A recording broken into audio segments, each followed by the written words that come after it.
Pledge.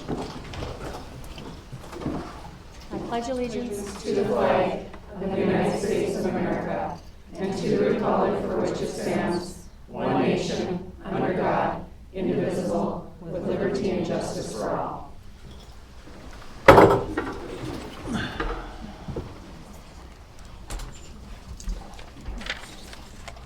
Sure.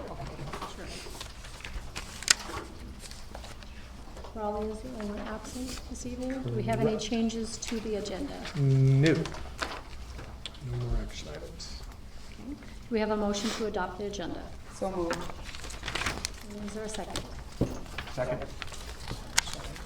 Yep. All those in favor say aye. Aye. Opposed, same sign. Moving on to public comments and communications, we do have two that are down for speaking tonight. Kind of in an awkward spot, so we're you know, I think Glendon probably works better than this location, so bear with us. Sorry about this. So you will come up to the mic to speak, and know that you have 5 minutes. A timer will be set in 5 minutes, and know that there will be no dialogue between the board and what you're talking about. But we will bring that forward and figure out what we need to do with that information that you're bringing us. Okay. So Jared. Hi. And I don't mean to be rude, but I'll probably try to wave at you when you have a minute left, and then the time when it's 5 minutes, so it's a little awkward, but. Well, thank you. It shouldn't take 5 minutes. Do you want Jared there? Yeah, Okay. just we get in with the mic. All right. Well, thank you. Thank you for this. I just came first, so thank you. First school board meeting. Just received an email, and it kind of came through, and I seen it was at 6 o'clock, and so I just decided to attend, seeing it come through, and then I thought it'd be a great opportunity to share this other opportunity that we have going on, chance for some development around the concepts of diversity and inclusion, and to just put out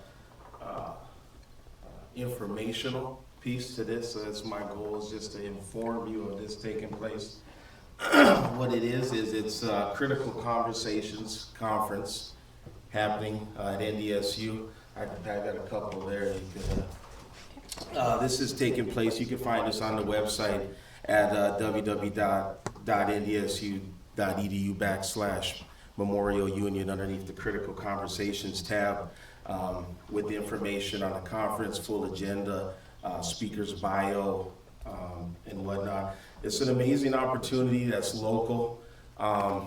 Just to let myself, an educator, a little bit of background, sociology, criminal justice bachelor, and then my master's in counseling, and now pursuing my PhD in education at NDSU.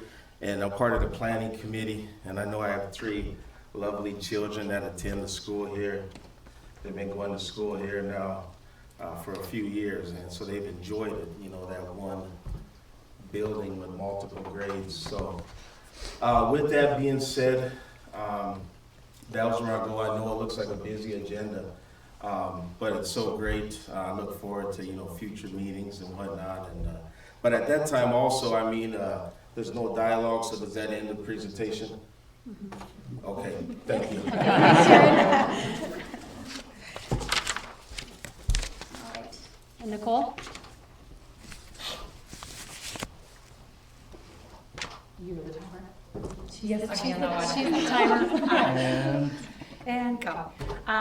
Dear DGF school board members and others present, my name is Nicole Leitner, and I have come here today not with another complaint letter, but as a concerned parent and member of the DGF school community. I am a supervisor at juvenile court in Fargo and have had extensive training in adolescent brain development and what motivates children to be successful. Those principles of what works are not being utilized here at DGF.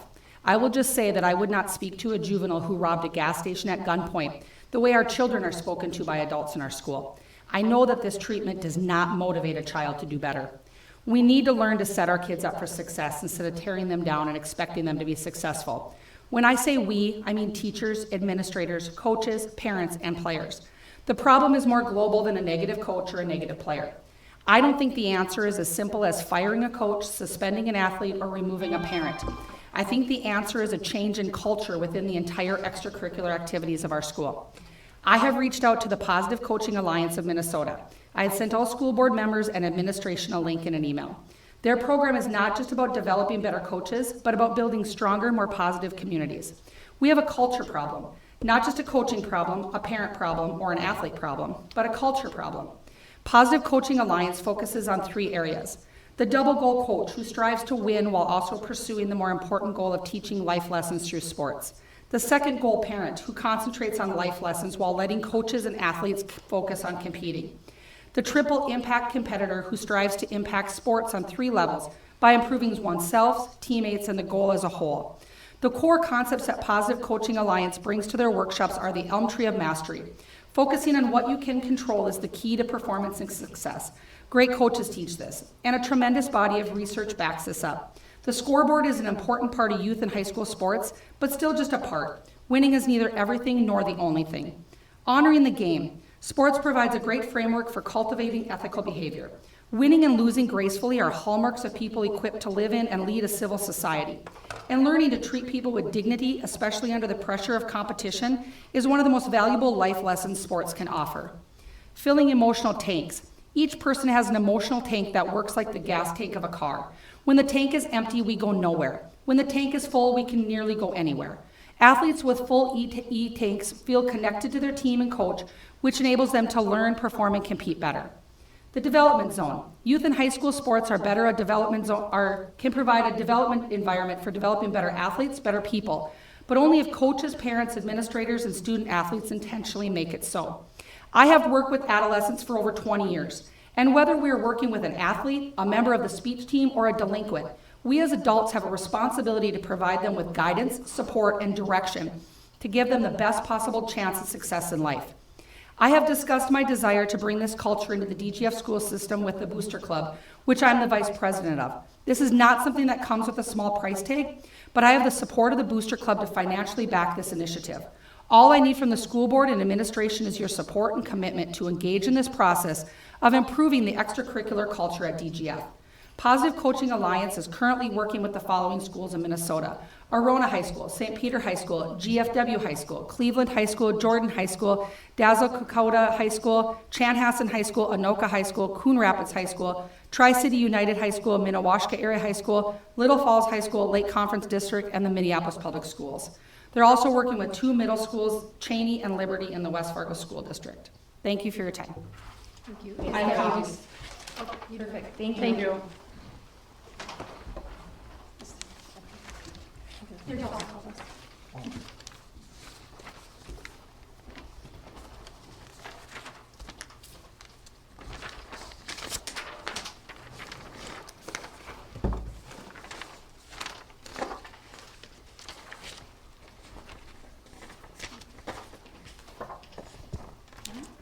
Okay, that is all for the public comments that people have signed up for, so we will move on to reports. 6.1, the board work session report.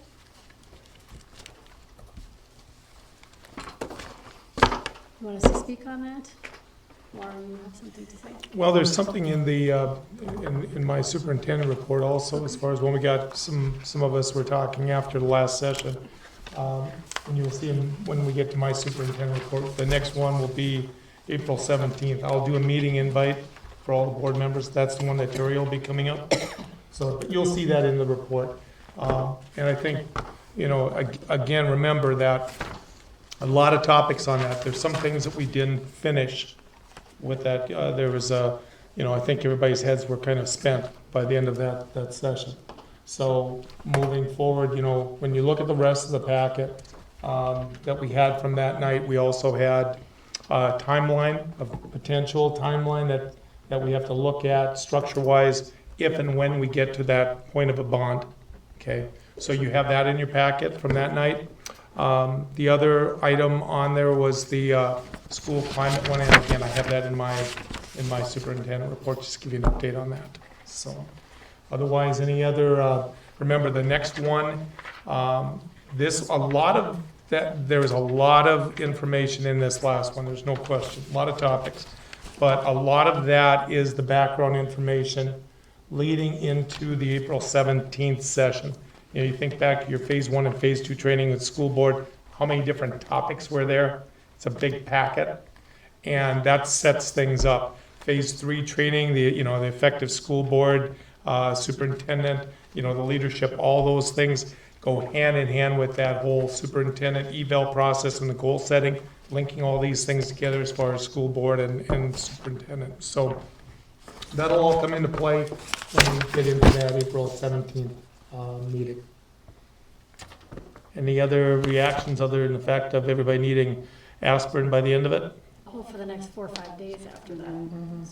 Yep. Well, mentally exhausting. Yep. I would just like to publicly, and I know Joe and Matt are not here, I haven't seen either of them, but they handled that situation very well, and the way that an administrator should, and I commend them for that. That was not a tough situation that they were put into, so I have spoken with them this week, but I'd just like to put that out there, so.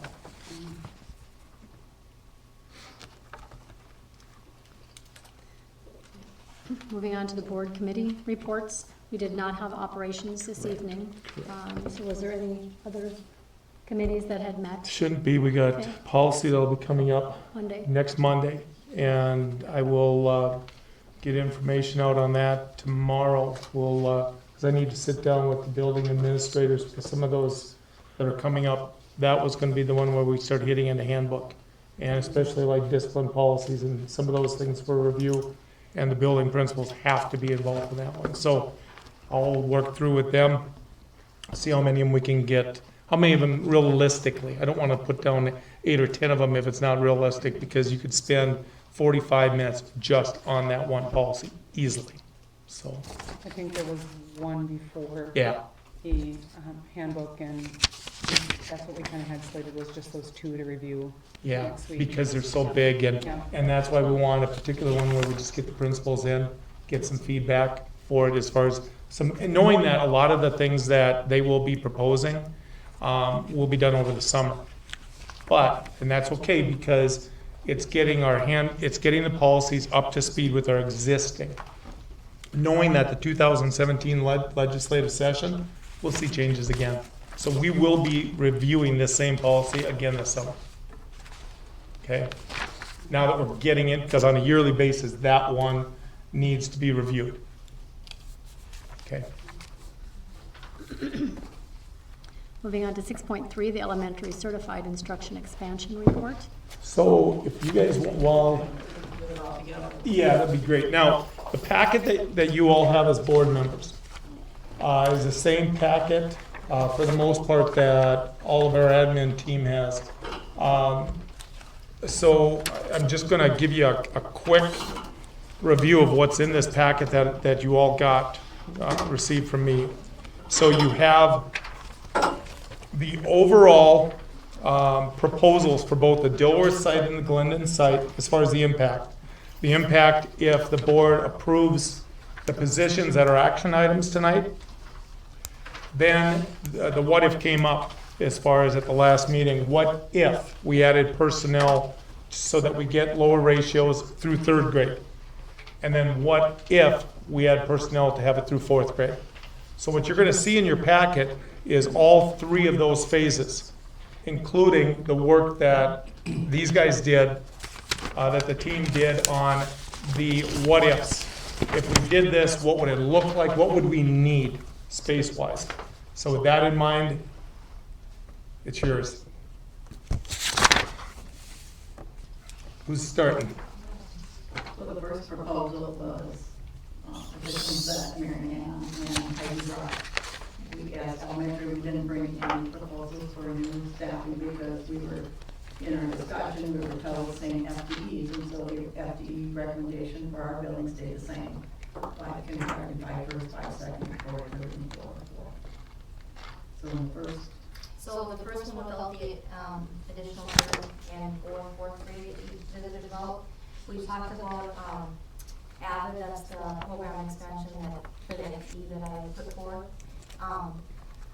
There's not a lot of spaces, as you know from your tours, but one of the places that we talked about was this room right over here.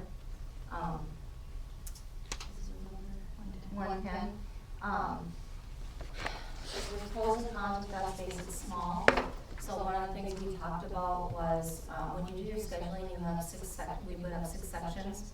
And so taking the number of 6th to 7th graders that we would have next year and dividing that up, and maybe not dividing it evenly per hour, but maybe doing a little bit less students in the Avid classroom and making some of the other classrooms a little heavier, or perhaps we do it even and it is going to be pretty full.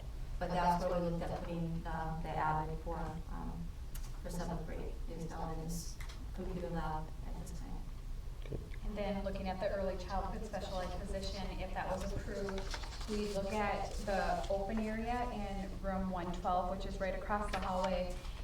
Roseanne Alness's desk is currently in that open space. She has 2 office spaces. She has a space here and in Glendon. So looking at just having one main office space at the Glendon site, that would open that position up for the early childhood special ed position, and also Carrie Krebs to have 2 desks out there with a small table for students, because they do pull some students out of the early childhood classroom for some of the programs that they do, and also speech could use that small table too for some of the kids that they pull out for groupings. And then for the speech position, it's considered 112C. There's 3 breakout rooms. I have an office. Jenna Ledbetter's speech office is in the middle room. That would be 112B. And then 112C is currently Carol Rogney and Carrie Krebs. Carol Rogney also has office space at Glendon. So what we look at for Carol Rogney is just using the one office space. And when she comes to the Dilworth site to test students or have meetings, she would check out one of the spaces that we have, either the middle school conference room or the boardroom here at the Dilworth Elementary site for classrooms. So that's what we look at for those. Okay, because there will be, when you look at your packets, board members, just so you know, there's multiple maps here. So the first one is just associated with the numbers and the sections through grade 2. And then you'll have another set of maps through grade 3, and then another set of maps through grade 4.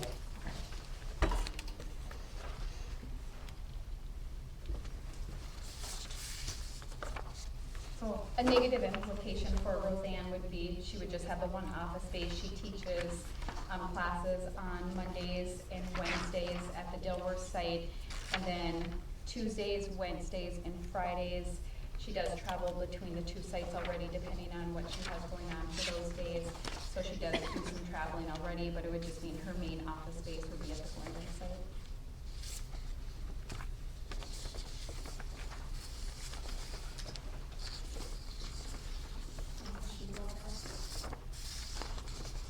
Any questions on when you look at the 3 maps associated with the first one?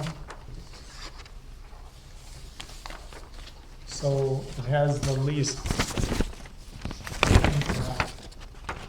And it's got much more impact as you'll see each of the next sets coming up.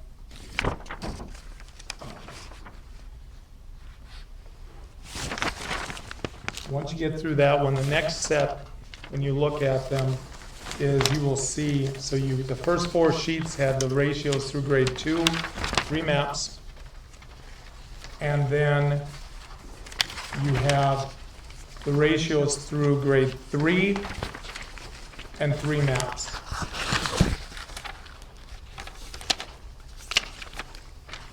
And so if there's an added teacher at each of the sites through grade 3, notice that your amount of classroom sections has switched from 23 at the Dilworth site to 24. So when you look at the ratio sheets that starts each of these sets, you've got ratio set through grade 2 and then another set through grade 3. Okay? So at the Dilworth site, you've got 23 sections. If we keep the ratios lower through grade 3, you'll have 24 sections, classrooms at Dilworth, and you will now have 19 at the Glendon site. And then your second set of maps show what they've come up with as far as where they would locate and what would have to be moved. And then the first sheets that you looked at, and again, there is no action on the 3rd and 4th grade stuff tonight anyway, but this just gives you that background information so that if you want at some point to bring this back to look at expanding in April. So I'm looking at third grade, because I think that's the first grade that has the highest number. We're not looking at that.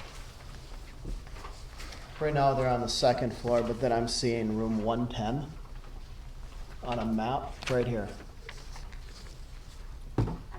Is there, what's English? For sixth grade? 216, is that what that is? Yeah, for sixth grade, there's 216? On the second, so when you look at the titles on these, you'll see they're in order on the maps. The first map each time is the first floor plan for Dilworth. The second map in the legend, when you look in the lower left, it'll say second floor Dilworth. And then the third map will say main floor Glendon. Yeah, I'm on second floor Dilworth. Yep. So trying to figure out, what's 262? Music, it's choir and all that. Katie D'Amico. Katie Nichols. Okay. That's elementary music and middle school music are all in there. What's It's booked all day. 219, 218? Band and the band practice. 219 and 218? Yep. That's all bound? Yes. Do they use all of that too or not? We looked at that area, we're just worried about noise. There's 3 office areas in there, and then if equipment were to be moved to the band room, there's teaching space there, it would involve soundproofing. Can you soundproof it or not? Is it doable? I don't know, I'm asking. Yeah, well, and. I have no idea, it just seems, Yeah, it seems somebody in like, that because that's department, not, They would say that's where the kids practice too. because I don't know, there's a lot of teachers here, I don't see too many smiling about teaching out of that classroom. It seems- Bigger than this. It is bigger? Because that seems small, It is. that computer room. I see smiling and eyes up, so. Yeah. And how many kids are you looking at having in there? It depends on how we do it. If we do it the first way, where we divide them up, we could have 15, 17, or we could have, if we do it the second way, 20, 21. So it just depends on how we divide it up.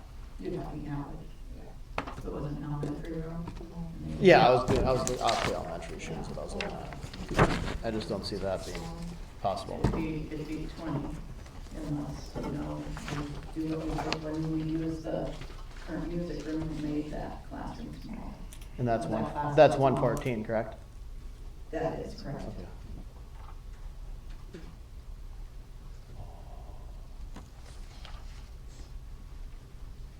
Hmm. I just don't think that could be a classroom.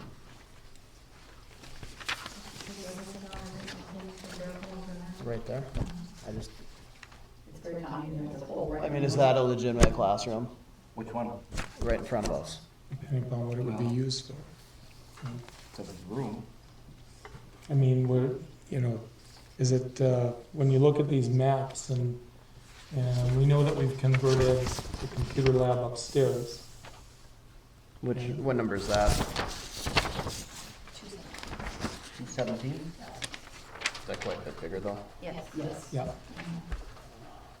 I mean, you're talking half the size of these other, well, that's, I mean, it's small. 211, Right here. Oh, jeez. I can see there. When you look at it on the second floor, that 217, it's hard to see the number. It's What is not that? color coded in. That's the one that we're using for sixth grade. So as we expanded, 217 is what? getting into that sixth section with sixth grade, we're using the upstairs computer lab, but it's bigger space than that one. So and then next year, we're gonna be having the same issue, because we're gonna be adding another section for 8th grade. So we're gonna have to find another space. Even without adding third floor. And what are the ratios gonna be again? Are we looking at like 19-1 if we're adding another section? If we add one section, If we add a section to the seventh grade, it would be about 22. Because that's the section.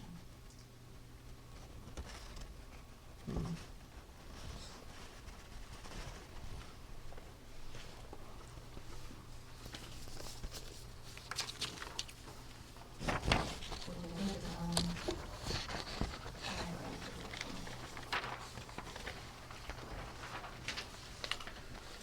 They say it's a little tight. Maybe explore other. In the spaces that we looked, the three of us that looked at, you have a computer lab, Yep.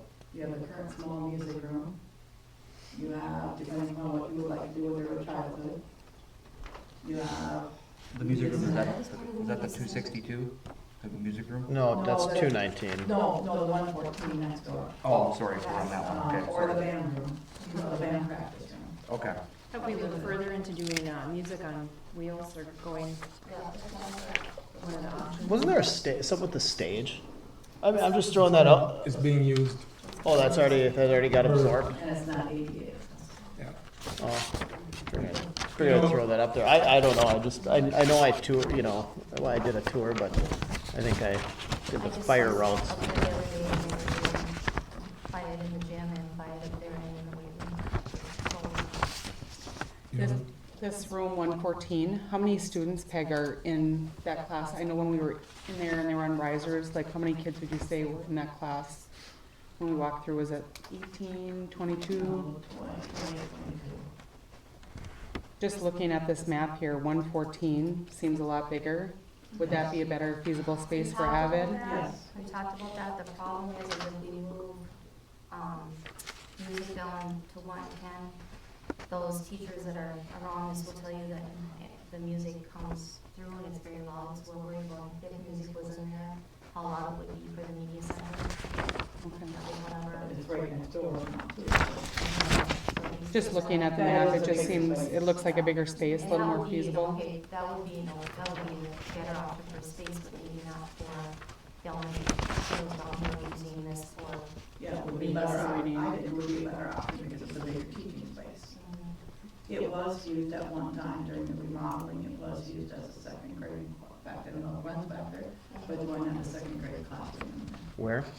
in 114. But What's 222? what is what? 222? Next to the band. Locker room. Yeah. Oh, yeah. The other thing, if there was ways of using the media center on that side more, you know, especially because we've got issues with space. You know, we know we've got 150 right now that is divided up into specialist areas. If you didn't have 150, I mean, you look at the location of where 150 is. Right on the corner, you know, it's had a lot of uses. I mean, it's been an office. You know, that, those of you who graduated from here know what that was. So, but again, size-wise, you know, again, is that a potential that you say, okay, do we have other places? Do we, again, you're not gonna solve this tonight, because this is one of those things you just have to do some brainstorming, get lots of people's heads looking at different things.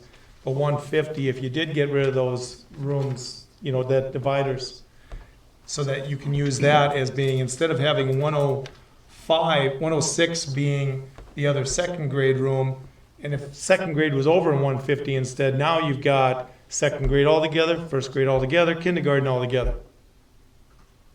That makes sense to me.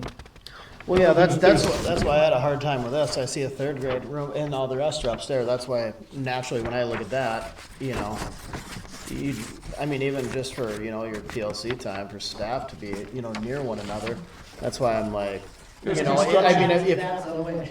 well, yeah, I mean, you got 213, you know, but those are the special ed rooms, so that's where I didn't know. And that, Could 213 and 215 become one room and then, you know, special ed slide to something like that? I don't know. But just remember, this is something that I just wanted to, over the course of a short week, Yeah. just give some ideas on, okay, it's tight, you know, and are there things that could be done? Yes.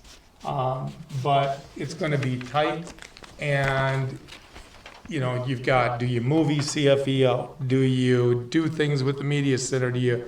What construction do you do? There's options. But, again, this gives you some ideas. We haven't even hit the money part yet. You know, so at least you got some maps for further discussions.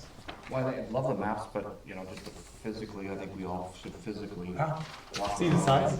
Yeah. And just to put a plug in for special ed, if we moved special ed out of room 150, that houses one special ed teacher, and that teacher has, for the Dilworth site, has most severely handicapped students that are also in wheelchairs, so it does require a larger space, and that space already feels small for this teacher, plus we also house PT, OT out of that other little office space within that area, and it's all a very tight squeeze, so I don't know where we would place those programs as well.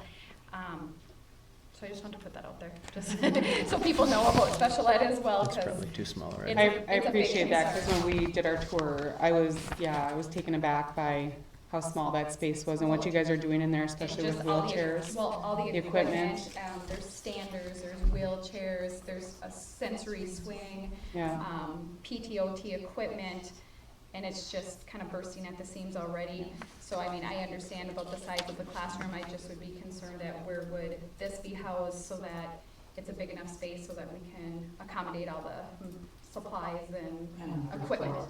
And on first floor, because those students are also wheelchair bound. Well, and you do have handicap accessibility into that side. Yes, if we Right. renovated the media center. Right. You know, I would say one thing that I think we do well is come to the table advocating Yeah, for for everybody. our own, but then, you know, For the everybody, discussion yeah. goes globally, what's best for everyone. Should middle school be in there in an avid room? No. Absolutely not. It's too big bodies. Should third grade be in there? No, not ideally. But I would It's take it for very small PTOT. space. I did put that out there. Special ed will take it. But could the music room be put in where, right next to the band room? I mean, you're talking a barrier wall, but then you'd have both departments that are Depending on together. how well that song routine really worked. Right, but Yeah, maybe noise against each other. But I'm just thinking that would make a lot of sense. if you Well, just put a those lot of two. schools, I mean, our band is right next to our choir, which is right next to our orchestra. I mean, they're all three, you know, walls apart, and, you know, I like to see stuff, I guess. Yeah, we definitely do every corner. You know, we look at other spaces with, Right, right. because the closets are even full. Without spending too much money.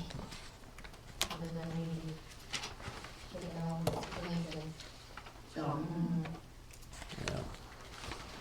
Well, I definitely appreciate Yeah. your, thank your you. effort in doing all Yeah. of this and, you know, looking for yourself, but looking at the bigger picture too. That was nicely done, but yeah, we'll definitely hang on to these now. I just think So I feel think that would be free to nice to follow go. up with these guys. I mean, you got all the maps, and if you come up with some, what about if we kicked this out or did that? Hey, that's what this is for. I'd like to just continue the conversation about if we have to do the music on part, and I know the music teacher, she's probably ready to hurt me. But, I mean, if there's anything, you know, that was just in the spirit of the conversation that we had with all of the teachers that we had contact with in our tour was, if there's any ideas you guys can throw out there for flex spacing and, just do what we can do. And so I appreciate you guys, because I know we talked about this at the work session last week, was kind of gave you a little challenge for a short amount of time to try to, you know, so We have I, more options out there on our Sure. together, so. I mean, hopefully, yeah, it wouldn't be forever, I know. A year is a long time though, but thank you guys. Thanks for your flexibility. We'll review it, and there's no silly idea at this point for anybody. I think everybody should tour and see how much space we don't have. Sure, that would be a bad idea. Maybe the next board meeting can be in that little room right there. See how many bodies we can get in there, all occupied. No, we should do a group tour though, at, you know, at some point. I mean, we should schedule one of these as a group though, after a board meeting at some point to walk around and at least look at these to, you know. It was good for the task force Yeah. too, when we went to the different sites. At least it It was gives good. a little more options. Any further comments, questions with that? Otherwise, we will move on to 6.4, the superintendent report. So in the same packet, once you get through the maps, there's more information. And you should be finding both the superintendent report and then some fiscal information associated with it. So there should be 3 different sets of sheets. One is my report, one is the revenue projections, and the third one is the report from Legend. Everybody find those 3?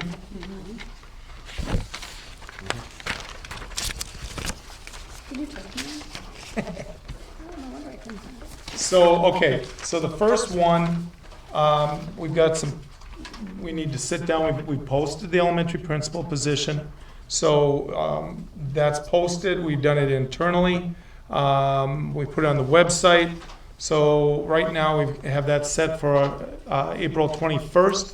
So what I would suggest to the personnel committee of the board, once we get that deadline done, and if you're on the personnel committee, let's talk afterwards, stop and let me know when it would work out for you, because it would be nice if each of you that's on personnel committee could get a chance to go through those apps, take a look at them. We will be sitting down during that week. We need to have, from my viewpoint, I would want to have Heidi involved and Peg involved from the administrative, the principal reps, because of course Peg would be working directly with the person that would be in the elementary, and of course the middle school principals, that's a feeder directly into that, especially with that site at the Glendon site having 5th grade.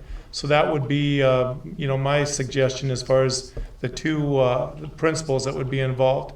And then we can look at, I would definitely recommend the board chair, and then the board chair can designate who else. But it would be nice to have a couple of, I think it would be good to have a couple of reps from the site leadership, a couple of the board members that are associated with personnel, and then the principals that are going to be working directly closest to involved with that. So thoughts on that in general?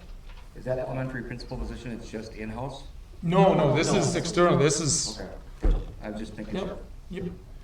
So any questions on that? So it's just a matter of getting some time afterwards once this is all, and again, until they're named as for interviews, that information is not public. So that's one thing that always gets asked, as far as, is it an open meeting when you're looking at, and that isn't. And what we do, it'll be an open meeting by numbers, because basically what the process, if you haven't been through it, is that who's ever on that group that'll be looking at figuring out which people to interview, you basically keep it to numbers. I'm assuming you did something like that with the superintendent one? Right, names were off, it was just numbers. That makes sense? Yep. People? Okay. Air quality study. You have the handout from Legend. We received that late last week. Good news. We've got, they went through, the full report is, there's 20-some pages, but I want you to have the summary report from Legend. And this will be reviewed at the health and safety meeting over at Glendon this week.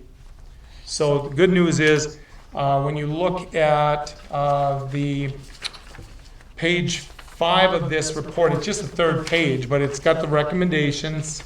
The inside page of the first one has the results. I don't know where they got these page numbers, because there isn't a page 2 and 3 was what they gave us in it. But when you look at the results, you'll notice the total spore viable mold results are extremely low, and there does not appear to be a mold problem that has impacted the air quality at the time of the investigation. So they were not able to find any mold issues. They also, as you'll notice, the volatile organic hydrocarbon data was also very low and acceptable. So it's good. It's good to get that, verified. Does it mean that you don't have issues with muskiness and what else not? Of course you can. Just like you have, if anybody who has a basement at home, you have that potential, but it doesn't mean there's necessarily mold. So these are, again, they have some recommendations. There's some good recommendations. When you look at, on the recommendations 5.0, that last one on that page, inside dirt, rock, courtyard landscaping should be inspected. Well, there's a shock to all of us. you know.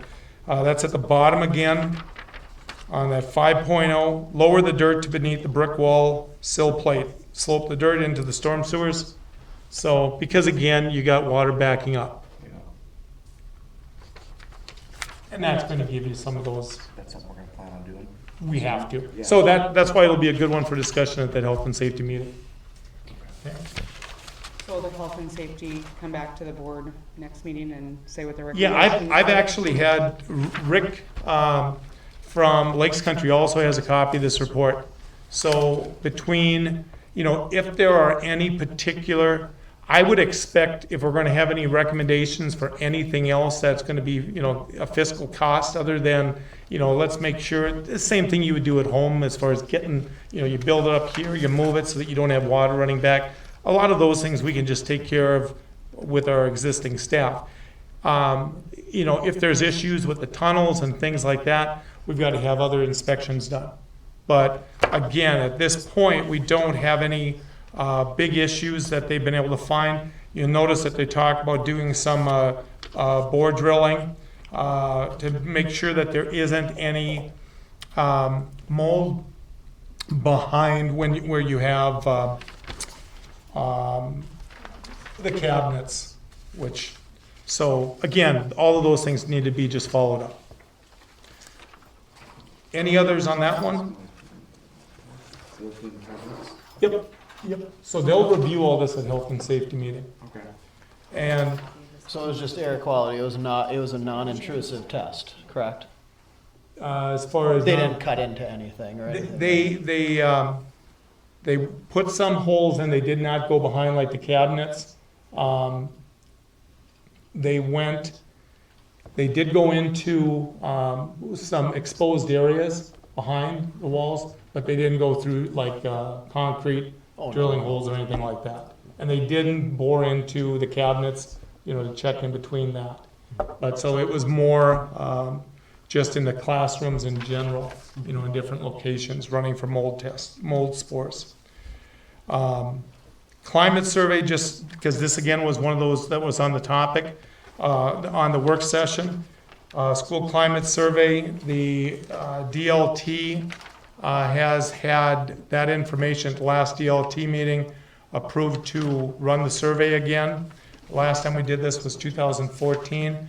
There is some demographic information, identifiers that they wanted removed, so which isn't a big issue as long as we know what sites it's associated with, so that we can, if there are site goals, they've got some data to be able to work with. So that will be progressing. Like I said, The DLT will develop that survey. no, the survey is actually a national one. Oh. When you the National Center for School Leadership, so that's nationally normed. Is there something that I can look up just to kind of review it? Um, I mean, I'm not on the DLT. Yeah, well, actually, but what I'll do is give board members read access to the whole survey. Okay, sounds good, thank you. Let me, so if you don't see an email on that tomorrow, email me or Okay. text me, Okay. just so that if it, I've got a meeting in Fergus, but by the end of the day, just need to share it. Okay, thank you. Yep. Okay. The backside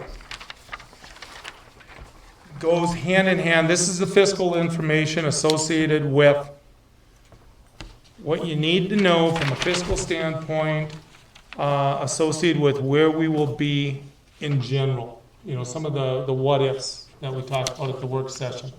Now, there's a 3-page handout that I worked on, finalized yesterday, that is called it's the revenue projection model that we use. Those of us who work with a lot, we call it the what if.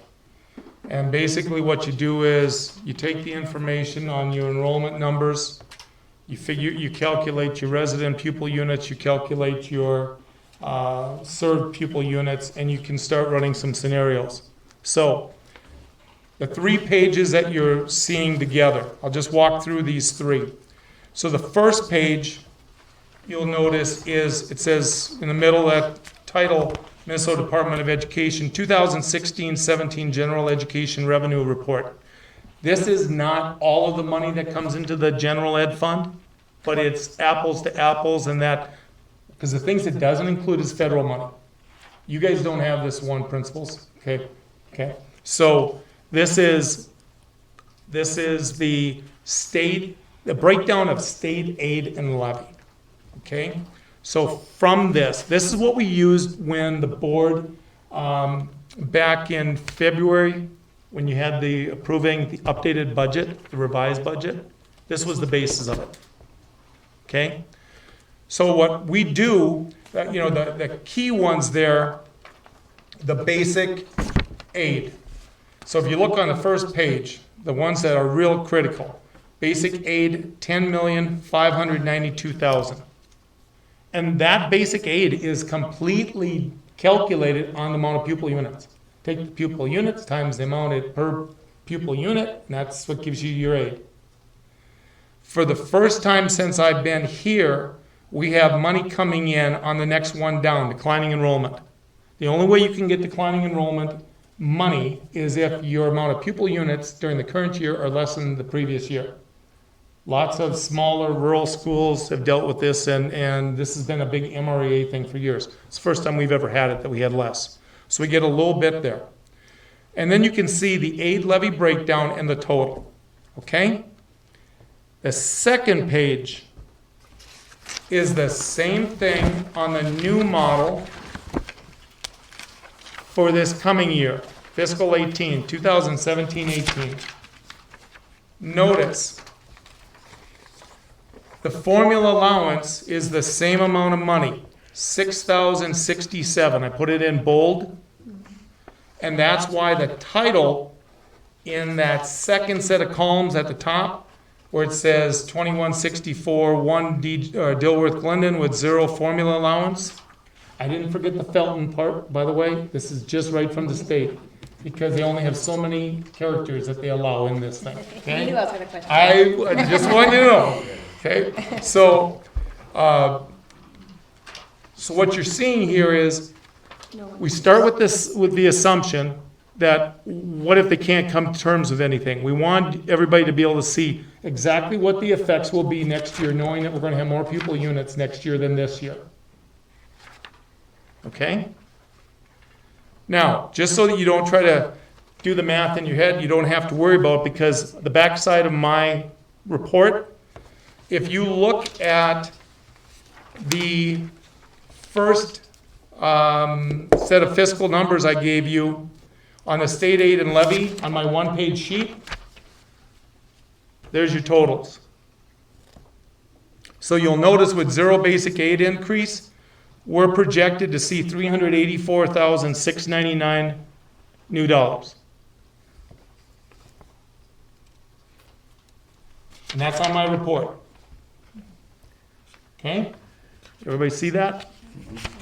Then the third sheet shows you, assuming the governor's proposal. The governor's proposal is a 2%, 2 and 2. So a 2% increase the first year, that will change the formula allowance from the existing 6,067 to 6,188. And that change will give us more aid on the basic. And so our total amount will raise up to $597,000. When do they vote on that? May 22nd, probably. It won't happen until the last day of the session. And if you looked at the information coming from MREA, you'll notice, to put it in perspective, every 1% in general, every 1%, if they did nothing else other than just base aid, they didn't touch any of the programs in education, they just did base aid, every 1% is about $100 million. Okay? Every 1%. So it takes $200 million statewide in general, ballpark numbers, to get that 2%. So when you think about the House and the Senate budgets of what they're proposing, and when you see from MREA that they're, You know, they're talking about 300 million total, but that's because of some of these other factors that they have to put in. Because remember, this is that 1 + 1 = 3 game. If you have a 1% increase each year, it's 1%, and then year 2 is that 1% that you're adding on, plus another 1%. So when they try to calculate all this out, they have to average that out per year, and so that's how you get some of these totals that they're talking about. But both the House and the Senate are not looking at a 2%. So I want you to be able to have both of these numbers. So that as you're looking as board members, what do you approve, and how much can you approve, and how much is this gonna cost? So on the one-page sheet I gave you, you'll notice I have the totals of how much more we are anticipating. Now, again, we're anticipating these numbers. One thing that we don't know on, and again, this will probably at the federal level not affect us until fiscal 19, but we know that we've had discussion, we've been receiving information on title funds. Yes, they're looking at increasing Title I, but they're looking at decreasing Title II. And overall, that would be a decrease to us. Cutting Title II altogether. Yeah. And decreasing Title I in the state. Yeah, because of block grants. And that's one of the issues that we're at Minnesota in comparison to other states. Because of the poverty level over the last census. And title is such an important one for us because we utilize those funds to help subsidize some of our existing programs. And so if we don't have those funds, remember, the money I'm showing here for the increases are just on state aid and local levy. It's assuming nobody's going to do anything too bad to us on fiscal for federal.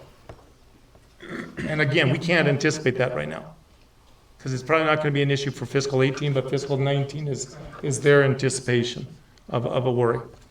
So that second one, all I did on the second one, just so you know, I worked with Jeannie, give me all of our costs associated with salary and benefits, each of the groups, and then just assumed, if we just assumed an overall 3%. Now that doesn't mean, like with the certified contract, that doesn't mean 3% on, any of you who've gone through the negotiation process, that doesn't mean 3% on the matrix. Because the step itself is 1.some%. So if you add 3% onto the matrix itself, you're actually doing a 4.some% increase. Because people get the step. So just, you know, those you've gone through this know you can have a 1.3 or 1.4% impact on the matrix, and overall that'll be a 3% gain because of people getting a step. And that's just negotiations.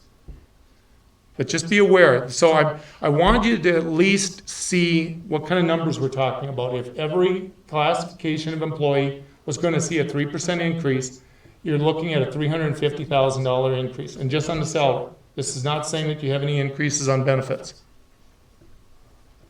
So when people just look at the total salaries and benefits the year before and they go 3%, and they're like, well, that didn't add up. Well, it's because this is assuming on salary only on some of these contracts.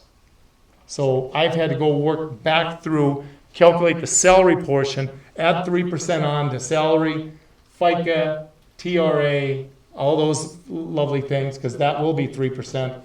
But assuming that the benefit package on the health insurance and all that may be stable. Okay, so just know that's the calculations we went through. But as you can see, it's about a $350,000 impact.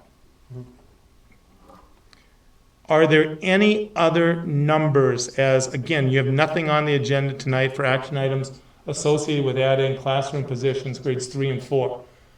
But are there any other fiscal pieces of information that you would want from me that would be helpful to process some of this, other than the crystal ball of what it will end up being at the state level? You know anybody in the governor's office? No. No, this is going to be a tough one. Yeah. It just is.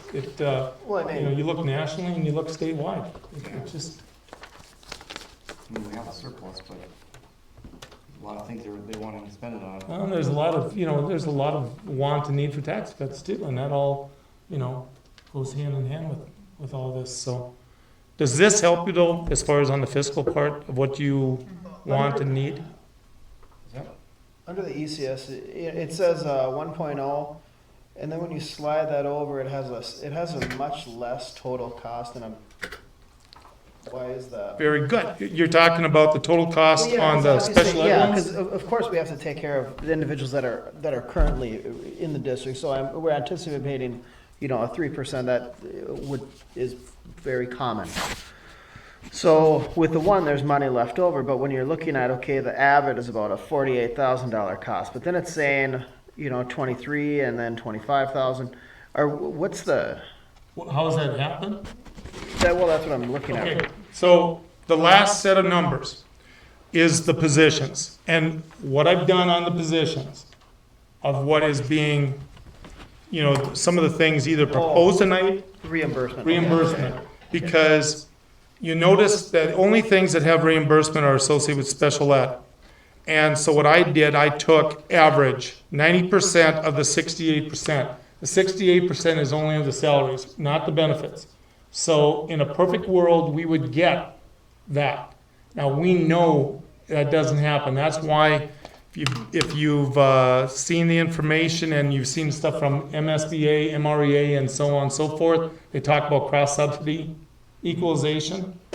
And what that is all about is we know that the state is not taking care of what they are supposed to be taking care of.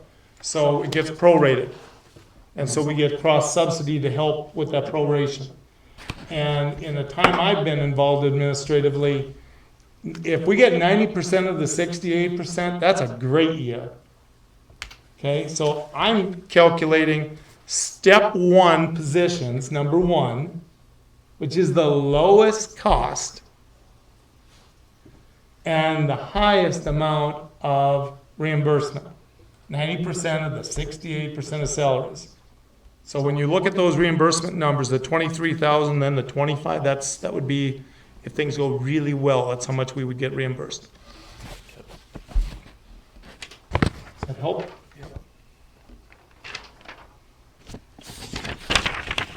And feel free when we get to the action items, if you want to come back to any of this stuff, more power to it. Otherwise, that's what I have. Do we have any other creative ways? I mean, for funding some of this or not? I guess out there. I mean, I'm being honest. It's a good question. I mean, do we need 2 teachers? Right now, by adding 2 third grade or adding, Well, and this was just based on, again, you don't have to, it's not on the action, it's not an agenda item for 3rd and 4th tonight. Right now, tonight is the 7th grade AVID, the special ed ECSE, and the special ed speech. Those are the 3 that you have action items tonight. And the rest, you've got time between now and that next board meeting, because we're advertising for elementary positions. So it's not like we are slowing down that process. We've opened that up for multiple elementary positions. So if at the next board meeting you say, you know what, we're hearing from the state that they're coming up with a 3% increase all of a sudden, which they're not, but if a windfall all of a sudden happened, we'd at least have the candidates. That if you want to make that type of a decision in April, we'd already be interviewing for candidates. Does that help? Okay. Any questions? All right.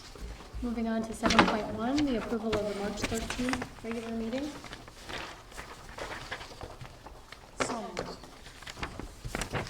motion by Bobby, is there a second? A second. Amy, any discussion?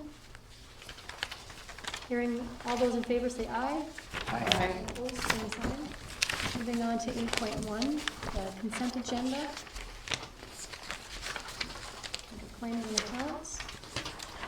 Claims and accounts approved the bills for March 2017 in the amount of $167,000, $167,970.60.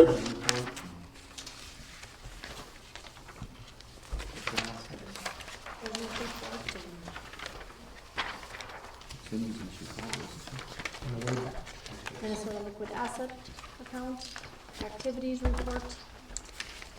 Extracurricular are just the new, they're hyphenated as far as the new positions for the spring.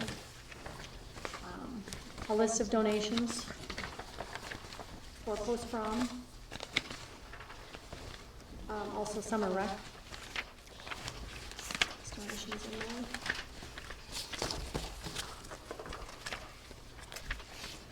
Do I have a motion to approve the consent agenda?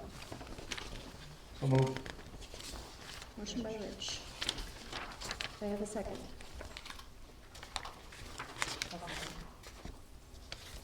Any discussions? Any questions? All those in favor say aye. Aye. All opposed, same sign. Moving on to the 9.1. This is under the master lease agreement. You want to clarify that a little bit? please? Yeah, so we've had some discussion. This was brought to operations before. We had Kevin Rupp, so we had legal counsel review the proposal. We've had, Jake's had more meetings than I have, but I've had a couple of meetings with them. Again, this goes back to our small cell technology over at the Glendon site to increase the cellular in Glendon. So it isn't a big money maker, but it's not going to cost us anything. They actually are paying for the cost of the legal fee to contact our attorney. All of the recommendations that were made by our legal counsel were put into this and revised. So basically, everything we wanted added through legal counsel has been done. The big carrot for us as a district is the fact that it's giving us that fiber connection on those poles so that as we down the road want to expand to be able to put cameras, digital and what else not into our parking lots and all outdoor, it's already there. It's not going to cost us. So So, reading this, they're responsible for the maintenance of the poles. correct. And if any of the poles have to be moved, even if it's because we are doing things to the site, they incur the cost. So again, nothing that's a big moneymaker for us, but from a tech standpoint, I know the part that Jake is really happy about is the idea that it sets us up for that potential down the road with the fiber. Cameras are big. Yep. So I would, in the form now that we know that we've had a legal review through our attorneys, they've answered all that. I would recommend that the board approve this so that we can get this thing moving. All right, do I have a motion to approve the master lease agreement? So moved. Who said that? Sorry. Lindsay? Lindsay, Second. that's Rich. Any further discussion? All those in favor say aye. Aye. All opposed, same sign. Moving on to 9.2, this is the second reading of policy 414, 415, 416, 416 is just the form of that one, 417, 418, and then the form of number 418. So moved. Was by Scott. Is there a second? Second. By Bobby. Any discussion? Hearing no discussion, all those in favor say aye. Aye. Opposed, same sign. Moving on to 9.3, the 2017-18 school calendar.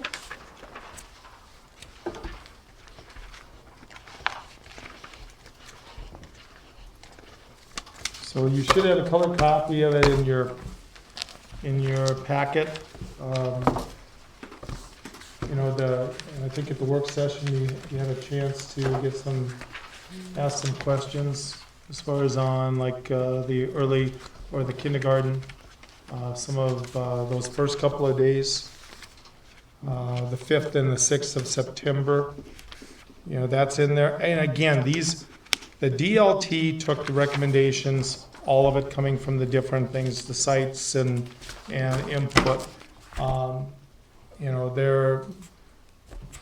The only thing I would say is, you know, there really isn't that much else for change other than this particular calendar has January 22nd as a high school semester transition date. And that means that if you approve it as is this way, high school students would not be going to school on that day. Or you just say, you know what? No on that part. I think it does open up Pandora's box a little bit. You're going to have people requesting middle school, rightfully so. You may have special ed instructors saying, you know what? I'd like to have a work day too to work on my paperwork. And so you're going to have more of this kind of stuff coming. So, but that's why you guys are in these positions. Ah.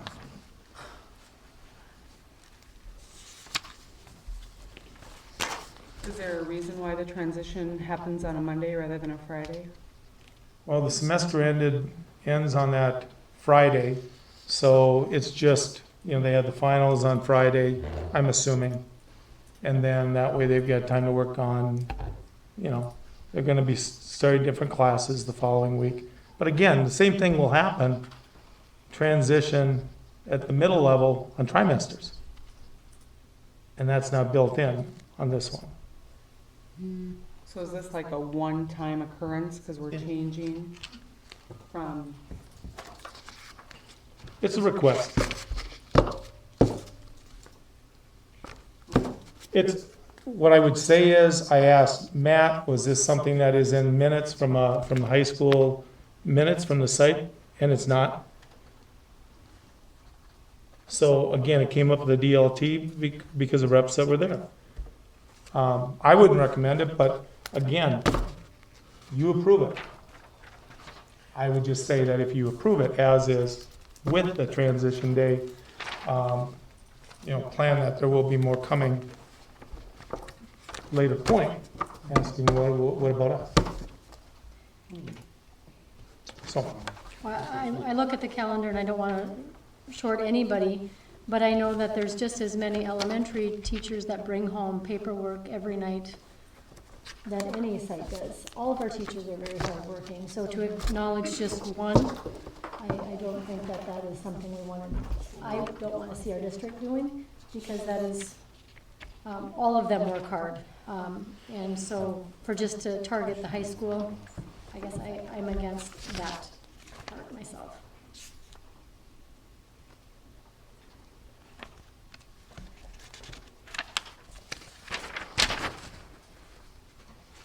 Well, whatever we approve, not everybody's gonna be happy. I mean, it's just- Right, right. so you're gonna want somebody to make a motion on whatever the calendar is gonna be. So I make a motion to approve the calendar with taking out January 22nd And having that as being a and regular having it instructional as day. regular instructional day. Why did the elementary, the middle school not want that? Well, it wasn't something that came up through, again, I wasn't, That's the first thing I think of is, well, then why don't they get it as well? I mean, just have a because they don't have, you know, a change of the amount of the students that transition. You know, that's why the request is coming from the high school staff, you know, from reps from the high school on it, because they have different students. But at trimester time, there are other sites that have complete changeover of all the kids. Well, I think of all the paperwork special ed has. I mean, they're dealing with it Well, I mean- all the time. So I'm just saying, if we're going to do it for one, it has to be for all or nothing, because we need to be unified as a district and not building walls. And the problem is they're not on the same schedules. Elementary, middle schools on trimesters and high schools on semester. So there isn't gonna be any perfect day, you know. Well, correct, so that's why the high school is saying the high school wants it. Well, I don't know, does elementary want it? You ask any special ed teacher, they take any day. Well, correct, so I don't see taking it away. I mean, I'm sure a lot of thought went into this as well. Yeah, you know, I mean, I don't know, I guess I'm just gonna say I'm for it as is. The only thing I would say is, this is not something that was in, when I called over to ask, is this something that was in any minutes from site leadership at the high school? It wasn't. Well, then who put it in? I mean, was it like a fast one? I mean, or just? Well, it was just, I mean, there's reps that are on that may not have been, for a voting discussion at a meeting. It's not that, look, if you ask, would people at the high school level like to have a day to work on? Sure, I get it. Yeah.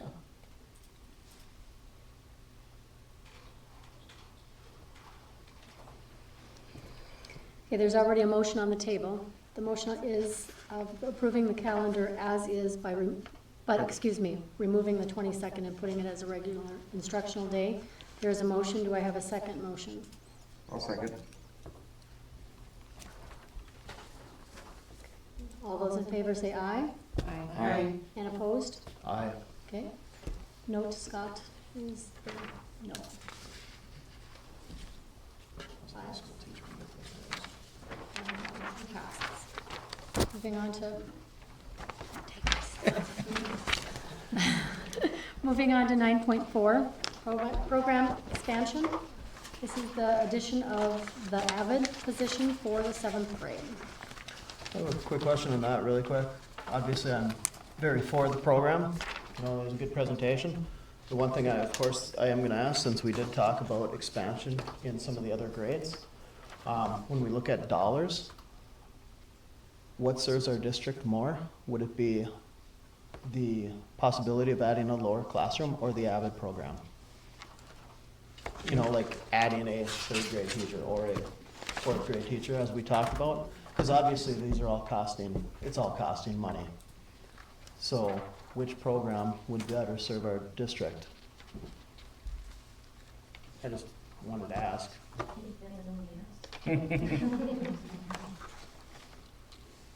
Does that make sense? Yeah. Yeah. I mean, because we're looking at the numbers, we know it's very similar, it's comparable to a staff. It's we're not sharing any expenses, so I just figured I'd ask. I mean, I think there are 2 ways to get to the same solution, just different grade levels. So I figured I'd ask. I don't know what's best for the district. Just looking for feedback. Well, if you're asking me, you'll see what has been brought forward. And that's this. That's this. Okay. I mean, the ones that have gone through the process and been moved forward are the 3 that you're dealing with tonight. Okay. As far as the highest priorities. Yeah, but you're okay. I'm just curious. One we'd already approved. Oh, yeah, no, for and AVID. I get How that. much I was just that wanted grant to. again? Was it a grant or, yeah, was it like 40,000 or? Oh, okay. So we've already accepted that money with the hope of using it in the middle school. And this is definitely directly aligned to our high school, world's best workforce goal. So that would be the biggest thing I would say, Scott, as far as want and need. Yeah, no, I just figured I'd throw it out there. Yeah, but that's exactly why, because some of the things, if we're going to truly do the college career readiness at the 612, as far as those goals, this is hand in hand with what they're looking at, is to meet some of those goals.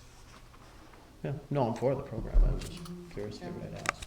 Yeah, oh, I agree. Good question. And it's a space issue as well. It's, you know, we're looking at in the following year, we're gonna have to try to find another classroom for the 8th grade section if we keep expanding. And I get absolutely, yeah.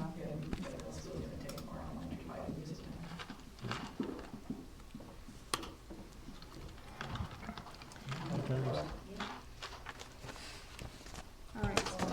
So moved. Second. Okay, so a motion was made by Scott and seconded by Rich to approve the addition of 1.4 FTE for the 7th grade AVID position. Any further discussion?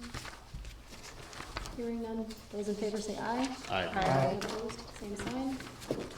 Moving on to 9.5, this is the addition of the 1 point FTE special ed speech position for the fiscal year 2018. So moved. Position. Scott I'll second. and Amy. Any discussion? All those in favor say aye. Aye. And opposed, same sign. Moving on to 9.6,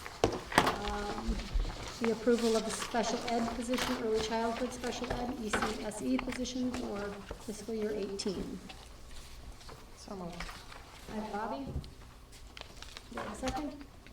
I have had just a few conversations just regarding concerns with the budget with this one so far. I just wanted to, if anybody has any questions on that one as well, I've talked to Brian a little bit about this one specifically, with just strictly with the budget concerns. I have a few with that. I don't know if you want to elaborate on that at all. Mary Ann, could you go over this position, trying to understand the birth through 3 and how that affects the district and where those dollars come in to play from the state?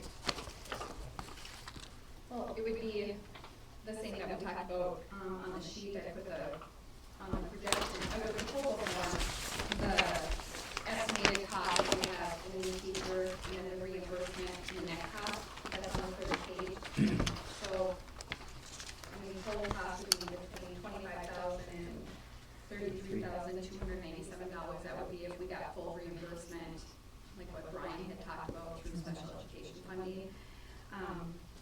So if you want a little bit more detail about what that position looks like, birth to 3, we have 1.5 early childhood special ed positions in the district currently. We have 1 teacher who does the birth to 3, and birth to 3 requires testing, evaluating the student, and they do the home visits, and also it's the family communication with getting information to them about outside services. That is also a role of theirs in that position. And after the evaluation, if they qualify, then providing services to the family, to the student, and going out to their home and doing home visits. And home visits could range anywhere from, like right now, there's 3 kids that have 2 times a week, 2 kids that have 2 times a month, 11 kids that have 1 time per week. And so those are home visits that are scheduled in to that early childhood special ed teacher schedule. And then also that one person has preschool students on their caseload at the Glendon site that they also work with. And so that would be your TOTS program and your learning readiness program that they see students. And then also on Mondays, they have additional extended programming just for special ed preschool students who need more than 2 days a week of programming through early childhood. And they provide that on Mondays for that student. And then at this site, we have a 0.5 position who works with the early childhood students at this site in programming, and they also have the TOTS programming and the learning readiness. And then Friday, that teacher sees 4 students that come for extended programming between, they start getting ready at 12, students come at 12:30, and they stay until 2 o'clock. And that again is just for the special ed students. And then our birth to 3 referrals, they come in 12 months out of the year. They don't just stop when we're done with school. They can come in at any time, and so we do have extended contract for Samantha Full, who is our early childhood special ed teacher for the 1.0, who serves the birth to 3 students. And I did list, I'm trying to look at what, on one of the bullets, I listed early childhood referrals are coming in from Head Start, Help Me Grow, private practices, hospitals, clinics, social services, public health, daycares, and parents. So we're getting a lot of referrals from many different places. That was a really good answer. How many positions do we have open right now for special ed? For special ed have 2 openings right now, and those, that deadline closed, and we have 7 interviews scheduled this week, Tuesday through Friday. And those, the one position is for Dilworth Elementary, working with the kindergarten, 1st grade into 2nd grade students, and then also at the middle school, special ed, working with 6th, 7th, and 8th grade students. And those aren't new positions, those are positions where people have resigned and they're moving on for different reasons. And this isn't gonna be any, surprise to Mary Ann, because we've had multiple meetings on this, part of, I do have,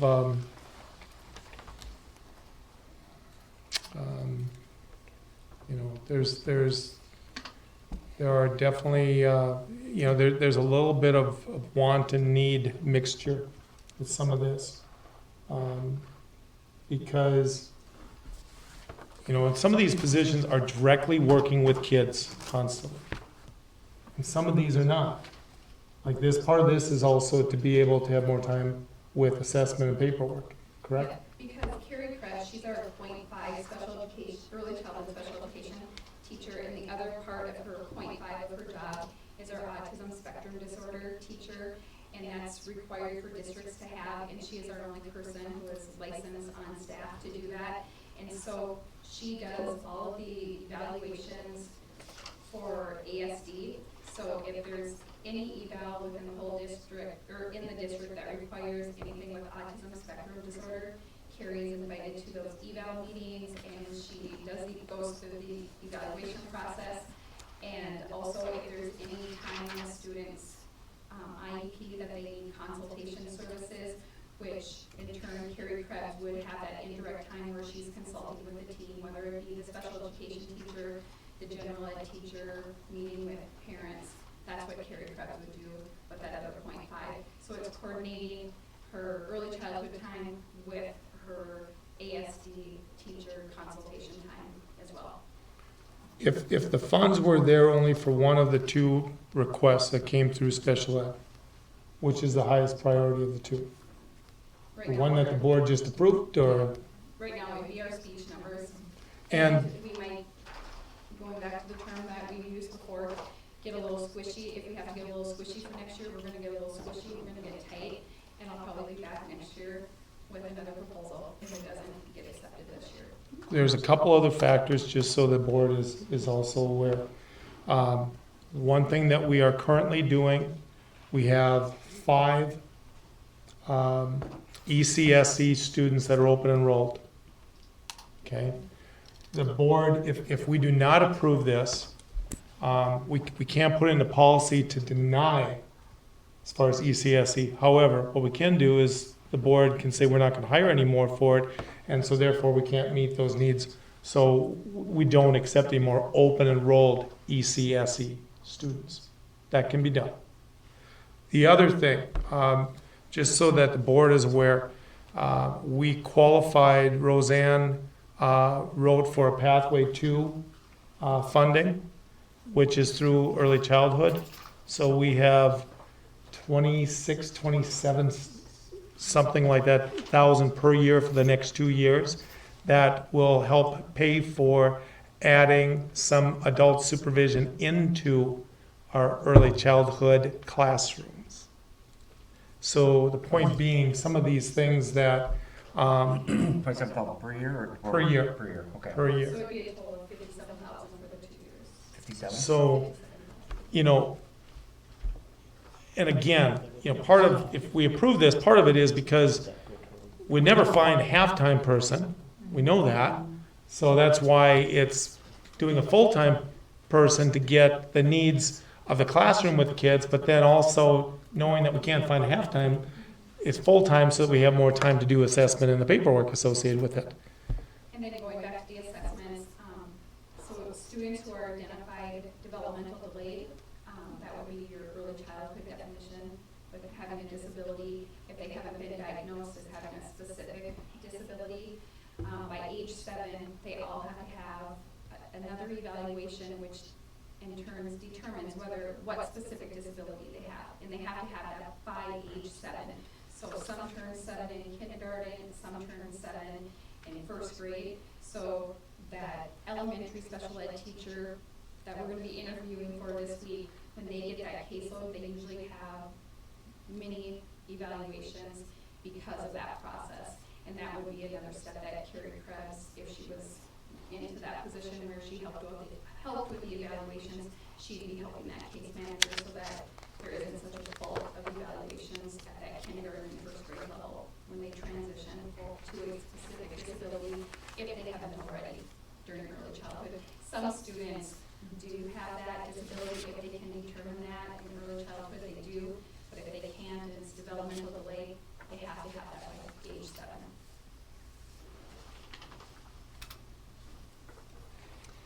All right, so we do have a motion on the floor from Bobby, Second.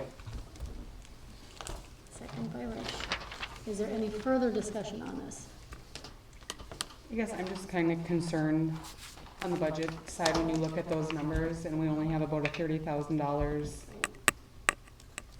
kind of window. Not saying that this position isn't important. I guess I'm just concerned about space, number one, where you're gonna put this person.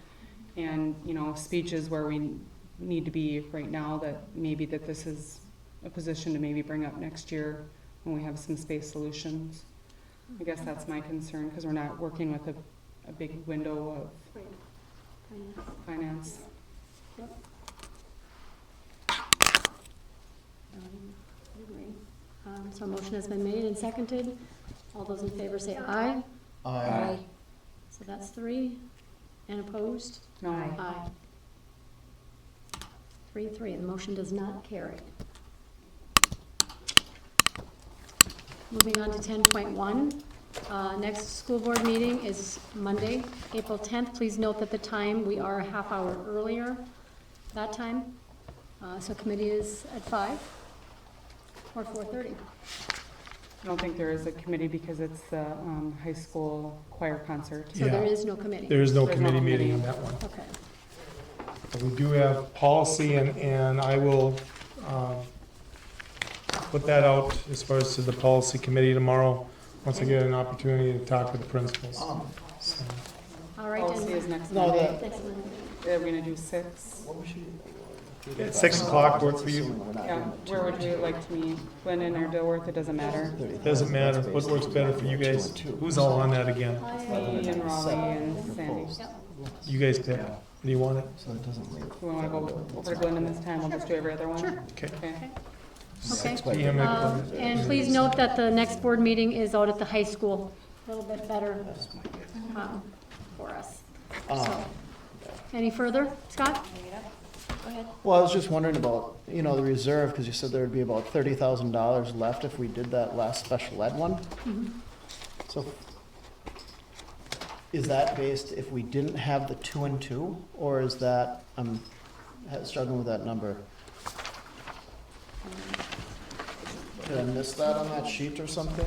It was on the superintendent report, Right at the back of on the this back of report. it. Correct. Unless I got a number wrong, because I thought it would be, Got so many papers. On the back. yeah, it'd be 600,000, correct, if we did the 2 and 2, or Well, 597?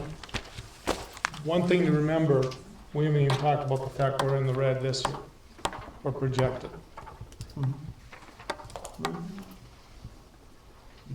So, Thank God for reserves. Okay. Meeting is adjourned, 7:21.